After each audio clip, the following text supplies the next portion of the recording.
I knew these spring one-pan dinners would be so easy, but I did not expect all 3 of them to be this good. Like the kind of good when you're already thinking about making it again before you even finish your plate. And the best part, one pan, simple ingredients, minimal cleanup. But one of these, I'm telling you right now, it may be one of the best things I've ever made at home. Yes. Hey y'all, I'm Mandy, and this is Mandy in the Making. So this first dinner that we're making that's perfect for the springtime, y'all, it's almost so easy that it's silly for me to even call this a recipe, but we're doing something that I've never done before, which is doing a sheet pan dinner using, instead of just potatoes, we're doing potato gnocchi. Gnocchi. It's fun to say. But this is gonna come together in no time flat. I'm just gonna preheat my oven to 425. Here we go. I'm just gonna chop up these little broccoli crowns into kind of little bite-sized pieces of broccoli pretty much. And I'm just gonna be tossing them over here on my large baking sheet. You need a pretty large one if you're gonna do the amount that I'm doing today. And I probably don't need both of these crowns of broccoli, but I'm gonna use maybe 1.5 of them. And then I'm also gonna just use a little bit of red onion. I'm not gonna use this entire thing. So just about this much is what I'm gonna do. And I'm just gonna cut it into kind of large chunks and break that up and add that. And then lastly, I have this 16-ounce package of potato gnocchi. And we're just gonna put all of this over here on our baking sheet as well. Okay, so now let's season all of this up. Y'all already know my strong love for Palmetto Olive Oil Company. And this particular one is my favorite. It's the Tuscan Herb Infused Olive Oil. So I'm just going to drizzle that over top. We're gonna toss all of this together, but drizzle that over top. Then you could just do salt and pepper. I'm gonna use this Kinder's Buttery Steakhouse just because I'm quickly falling in love with it. But I'm gonna sprinkle that all over. And then we're gonna just use our fingers and just toss all of that together. We need to add some garlic. I'm gonna use some garlic because that's just the easiest thing. I'm gonna try and sprinkle this over top as much as I can. Now this would be good with if you have chicken sausage or kielbasa, whichever. But for this particular recipe, I saw that they did just this Italian sausage. I chose the hot just because we like a little bit of spice. And you're just gonna break it up into pieces and put it over top of this. It's all gonna bake and it's all gonna cook. But I just thought that was interesting. So I thought, you know what, let's give that a try. So we're just gonna take little pinches of it and just pop it over top. This is gonna take just a minute for me to do. We're gonna do this entire pound of Italian sausage. Just try to keep them small so that they'll cook all the way through. And it'll be bite size, you know. So this is going in our 425-degree oven for about 20 minutes, just until the sausage is cooked, which should be about right. And y'all, my house smells amazing. Yes, it does. It does smell good. Look at that. Wow. A little bit of Parmesan cheese on top. Hello. Hey. You ready? I'm ready. This looks good. Yeah, it smells so good in broccoli. our house. Oh man. Some onion on here. Yeah, get a little bit of everything. Man, very nice. Yeah? Yes, I love the seasonings. Whatever seasonings you put on there. Okay. I used that Kinder's Buttery Steakhouse, but I also tossed it in the Tuscan Herb Olive Oil. Definitely get the herby Okay, good. flavors in there for sure. Well, that has to do with the sausage too, probably, but. Yeah, definitely get the sausage, the spices in Yeah. there. It's a little spicy. I like Good, that. yeah. Little kick of spice in there. Super delicious though. Very light tasting. Good. But yeah, I mean the sausage flavor. What's that crunch? I don't know. It's a little crispy. Is some of the gnocchi crispy on the bottom? Yeah. Okay. Is it bad though? No. Okay. That is really nice. It's like crunchy, but then soft. Okay. Yeah, I see it now. There's like a little bit of, Like on the bottom? like a little bit of a crust. Yeah. Yeah, you can see that. Look at You that. can kind of hear me, but yeah, it's really good though. Okay. I love that. A little crisp on the gnocchi. What? Look at that. I love that. It's so good. It is really good. This is delicious. I love how simple this was. Yeah. And this is going to be filling because you've got the potato gnocchi. So Right. Very man. good. Those sweetheart. flavors are great. You know, I was thinking a little sriracha mayo on there if you really wanted to like jazz it up a little bit. Yeah, absolutely. You could do that. I know I'm showing you all these easy dinners today and I stand by them, but there are just some days when you're just like, you know what? I want to get takeout. But then you realize, oh, wait a minute, takeout is so expensive and I have to wait forever on it. So I'll do you one better. That's where sous vide comes in. Sous vide is sponsoring this portion of today's video. Y'all, we've had our sous vide for, I don't know, 6-8 months now. And when I say we use it 2-3 times a week, not exaggerating. If you're like me and you don't have the convenience of having a double oven, you've got a double oven in your sous vide. It is a countertop oven and meal service, and I'll tell you more about that in a minute, but it's smart. It's like having a robot sitting on your countertop. It has built-in refrigeration, meaning it will keep your food cold for as long as it needs to, so you can tell it at 9 o'clock in the morning, hey, I want dinner ready at 6 o'clock. It's gonna keep it cold until it needs to start cooking. Super smart. And then you don't have to waste money on takeout for food that's not that great and not great for you. And you don't have to do all the hard work for dinner prep. You just put it in the sous vide and let sous vide do its thing. And I've never been one to get frozen meals sent to my door until sous vide because each one is so good. They have over 50 chef-created meals every single week to choose from, and we have yet to have one that we didn't like. So on days that I know I don't feel like cooking, or on days where I just know I need to have dinner ready at a specific time and it's gonna be kind of a juggling act to try and make that happen, I use my sous vide. I just pull one of the meals out of the freezer, I put it into the sous vide, and then I just use the card and tap it right to the sous vide, and it knows exactly what it is that I've just put in there, and it's gonna cook it to perfection. And on the flip side, you can use it just to cook your own meals and your own creations in. You don't have to do the meal subscription service. You can also just cook your own stuff in it, which I've done many times. I have the sous vide 3.0 plus, which also has air frying mode, which is wonderful. It has replaced my old air fryer, but it has over 15 cook modes. And you can do one thing on the top and one thing on the bottom. It's super convenient. The technology is top notch, and you can try it risk-free at your home for 100 days. I have a link down in the description box that you can click to use, or you can just scan this QR code with your phone to go get your sous vide. You can try it risk-free for 100 days. And y'all, I'm telling you, those meals are so incredibly good. I highly recommend getting their meal service as well. Well, hello. We are gonna make another really easy spring dinner. I've already kind of started prepping things, like I shredded some Parmesan cheese and I zested a lemon. And then I thought, oh, I need to turn on the camera. Seeing as how I'm gonna show y'all this recipe. But I got some prep work done first. This one is a one pan. It's a lemon chicken orzo. Y'all, I'm a sucker for orzo and for lemon chicken. You put all that together, I'm in. Let's do it. So like I mentioned, I've already done all of this prep work here. This is some garlic, fresh garlic. Got some spinach here. I just need to dice this onion, and I am gonna use my little dicer, and I don't think I need all of the onion, quite honestly. I'm gonna do like half. If you don't have this dicer, I don't think they make this exact one anymore. The same brand makes one, but it doesn't look exactly like this. But it makes life so much easier, and it kind of gets some of your frustrations out, because watch. You gotta beat it down. But it just makes it so much easier, especially with onion, so you don't cry. That's the extent of chopping up an onion. So all of the chopping is done as far as that goes. But now I need to grab my chicken and we're gonna slice it up. Can we just talk about the fact that I am really trying to use a wooden cutting board instead of a plastic one. But I am still struggling with the fact that that's raw meat on a wooden cutting board. It's a dedicated cutting board to just meat, but I still am struggling. I thawed these chicken breasts from Butcher Box, and I'm gonna trim these up, and we're gonna chop them into little cubes, basically. I did already kind of pat them dry. Now for this recipe, you may only need one chicken breast. Mine were not very thick, so I did use two, but if you've got, you know, sometimes you get those chicken breasts that are so super thick, you can probably get away with just using one for this recipe. In an effort not to have to put these in a bowl and do anything, I'm just going to season them all here. A little bit of salt and pepper, some paprika, that always gives good color to it as it's cooking, and some cumin. All right, let's grab a spoon and kind of stir those together, and then I'll toss just a little more seasoning on the other side.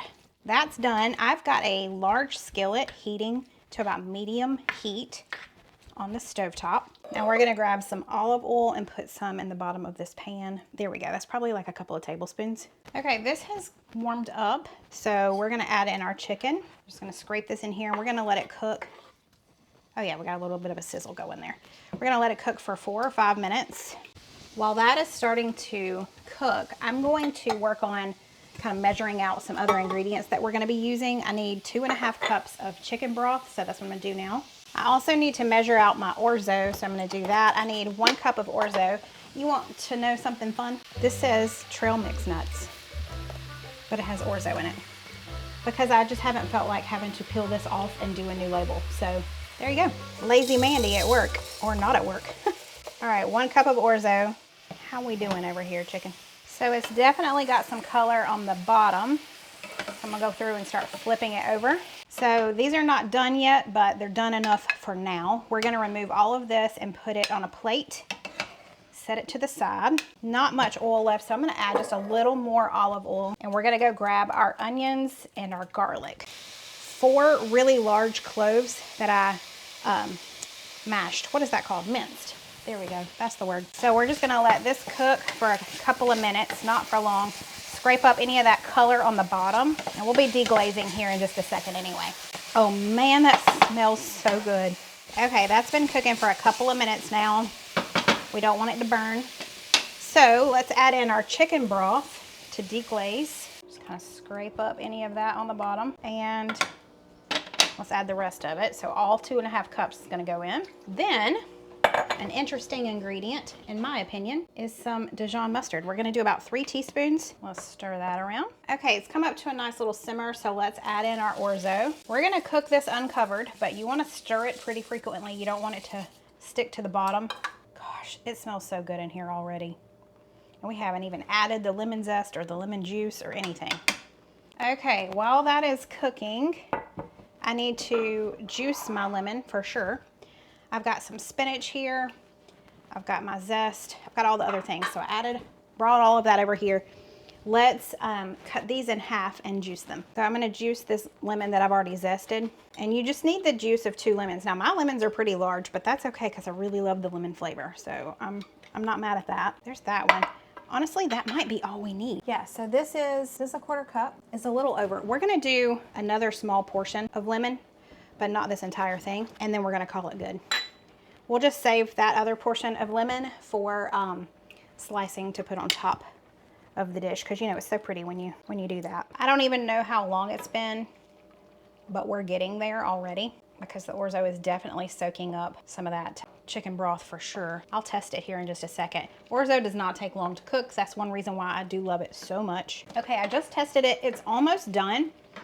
So I'm gonna go ahead and move on because it's gonna continue to cook. Oh, I just knocked y'all out of the way, sorry about that. It's gonna continue to cook. So let's add in a couple of handfuls of spinach.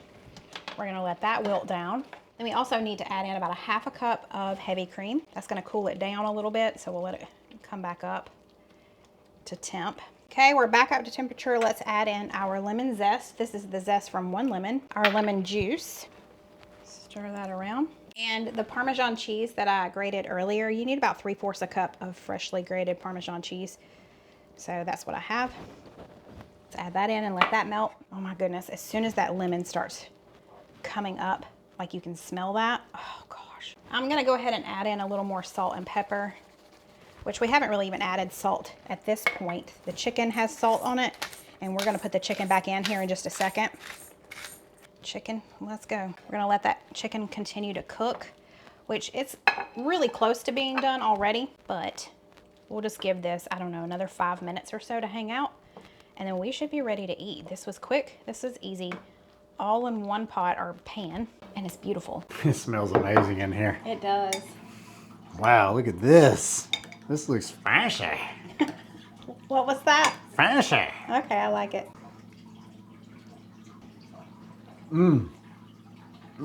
Oh man.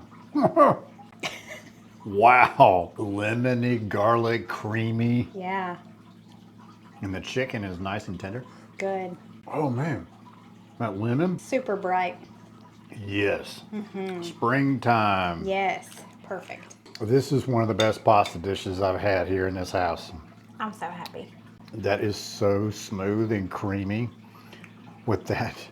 It's like this buttery, garlicky, lemony. It is so good. You cannot convince me that there's a better combination. I love orzo with chicken Yes. and lemon and garlic. So good. It is my favorite, Yeah, for it's sure. so good. You've got to try this. You've got to try this. This is incredible. Proud of you, babe. Thanks. Home run. So this was a go-backer. Don't be surprised if y'all see this in a favorites, because when I tell you, it is one of the best things I've ever made. Yes. What you licking your chops for? Hi, Max. This poor cat has so many names already.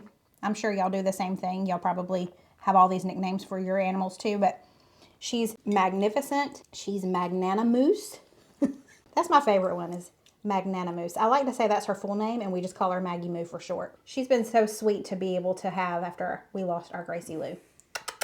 That's a good one, Max. Max! You're just wanting something to eat. We've got one more recipe. This one is a very easy one. It's a kind of Tex-Mex style. It uses some fresh veggies. We're gonna chop up some stuff and get it going, but like zucchini, sweet potato, red bell pepper, red onion. It's got a lot of fresh veggies in with it, and we're gonna be using a pound of ground beef. Nothing fancy, but it's gonna get the job done. And I have a feeling it's gonna be really good. So all I need to do is just finely dice this zucchini. I've got a red pepper and a red onion. All of that will be going in at the same time, so I can just do all of those together. And then I need to do the same thing, except I'm gonna use the larger chop size for our sweet potato. So I peeled it. This is like a medium size sweet potato. I peeled it, and let's see, you know, sweet potato is pretty hard. Let's see how we do here. Oh, no problem at all. Okay, so I'm gonna get this done. I'll be right back. I've got this heating to about medium high. We are gonna use this chipotle infused olive oil. Since this is more like a Tex-Mex type meal, I feel like that'll add some good flavor. So let me go ahead and pour some of that in here. We're gonna cook the sweet potatoes first because they're gonna take the longest.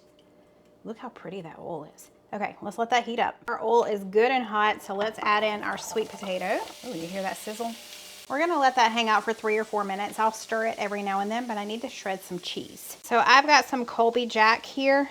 We just need about a cup of shredded cheese, so this should be plenty. Okay, you see how we're starting to get a little bit of color on those. They're gonna continue to cook, but we're gonna go ahead and add in all these other veggies. So many veggies.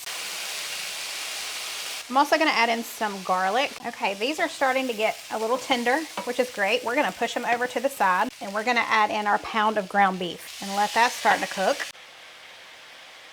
So it's getting there. I'm definitely gonna have to drain a little bit of grease from this side. You can see that. But we're almost done, which means we can move on. We really don't have much more to go anyway. Okay, so I got the grease out. I'm reducing the heat to about medium-low. And let's add a few more things. I'm adding a can of black beans that I drained and rinsed, a can of fire roasted diced tomatoes. Now it calls for a cup of frozen corn, and mine is still frozen, so we're gonna have to let that heat completely through. This has filled up this entire thing for sure. And then we're gonna add in some taco seasoning, basically a pack of taco seasoning, about 3 tablespoons. So it's been several minutes, and I did a little taste test. I did add just a little more salt to it, but other than that, it's perfect. Now what we need to do is just turn the heat off and grab our cheese. We're gonna sprinkle this all over the top, and then we'll put the lid on it and just let that cheese melt. Thank you. You're welcome. Hopefully it's good. I'm sure it's gonna be good. Lots of veggies in there, which is a great thing, especially around this time of year. Yeah, that is very tasty. Good. Southwestern sort of vibe to it. Right. Not too spicy. Good. Yeah, it only has taco seasoning in there, so.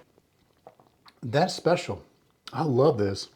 Not bland. Got some good bold flavors in there. Okay, good. How are the veggies? Are they nice and soft? Oh yeah.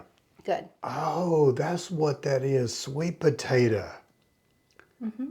Okay. I saw the little orange on your spoon there. I was like, what is that?